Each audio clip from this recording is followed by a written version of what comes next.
So I've been running on the Bartlesville Pathfinder since 2001 when I came to college here in Bartlesville, and our coach would make us run out on the Pathfinder. And in those 20 years, I had only ever run into one snake. And it was one of those things where, so the Pathfinder is a very wooded area, and it's a trail all the way through our town, Bartlesville.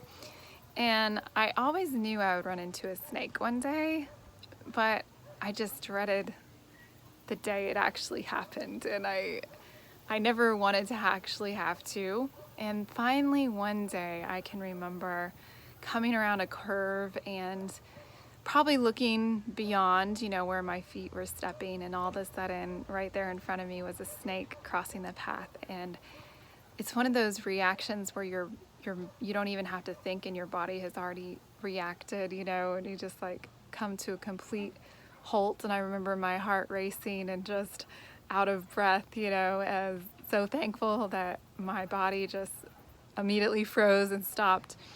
The snake probably wouldn't have hurt me, but it was just one of those things where I'm glad I didn't step on him. So in those 20 years, I'd only ever come across a snake one time. Well, just recently, in the last several months, there was a good rain, and there was this one area that has two areas of water, like you cross through the middle, kind of a bridge. And there was a lady standing there looking and pointing, and I thought, what does she see? And so as I came jogging up, she's like, look, there's snakes. Oh my gosh, you could just see mounds of snakes like rolling over each other, slithering through the water, and it was a small body of water.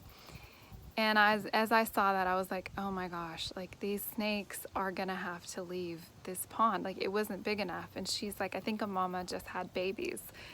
And you could see that eventually all those snakes were gonna have to go somewhere else. So now, no longer can I say I've only run into one snake in 20 years. I continue to run into snakes crossing the path where I run. And there was one day where I ran into 3, all in one day. 2 on my way out, 1 on my way back. And I could never be the same crossing this little bridge again, because I'm like looking all over for snakes everywhere.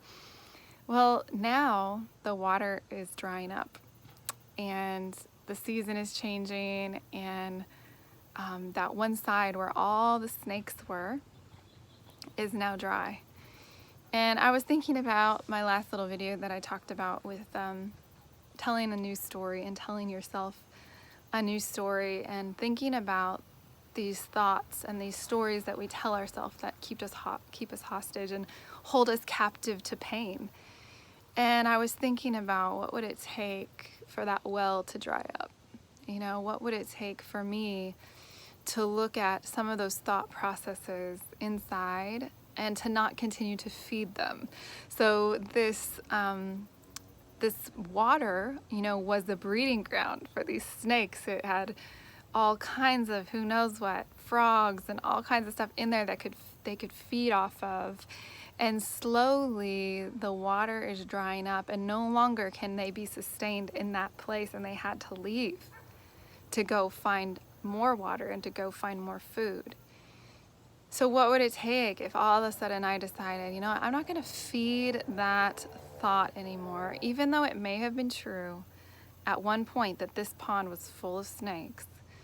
I can see now they're all gone, and there is no more water. And so what would it look like for me to say, I'm no longer going to feed this. I'm no longer going to let this manifest in my life. And maybe when you catch that snake slithering up, and you recognize it, and you recognize the fear, and you recognize the thought, and then you can then stop yourself and say, you know what? I don't have to be afraid of you anymore. You have nothing left to feed on, and I'm not going to give you any more ammunition, any more substance to feed on.